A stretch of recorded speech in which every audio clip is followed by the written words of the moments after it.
ભેગા હું ફરતો હતો. પછી બાપા કુબેરભાઈ ભાવનગરવાળા ધામમાં ગયેલા. એટલે યોગી બાપાએ મને કહ્યું કે અમે જઈએ, તમે પ્રમુખ સાહેબ ભેગા ફરજો. અને પેટલાદમાં ત્યાં 4 દિવસ પછી ત્યાં ભેગા થઈશું. પછી ત્યાં બાપા અમદાવાદ મંદિર આવ્યા, ભેગા યોગ કરતા.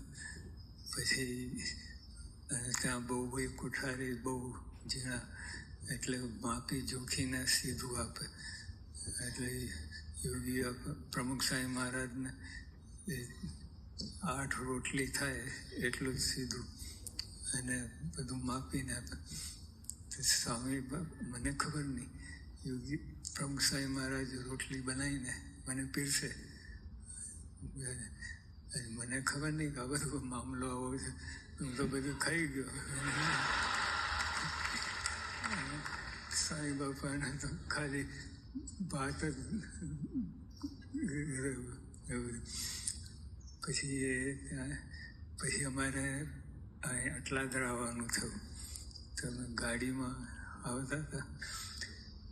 તે પ્રમુખ સાંઈ મહારાજે મને કહ્યું કે એ બેસાડ્યા કે પછી કહ્યું કે હું આગળ જઈને જોઈ આવું કે સારી જગ્યા હોય તો ત્યાં આપણે જઈએ.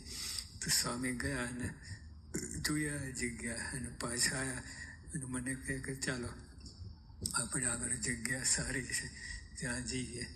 તો અહીં 3rd ટ્રાવેલિંગ કરતા પ્રમુખ સ્વામી, પ્રમુખ સંસ્થાના પ્રમુખ 3rd ટ્રેનમાં બધી.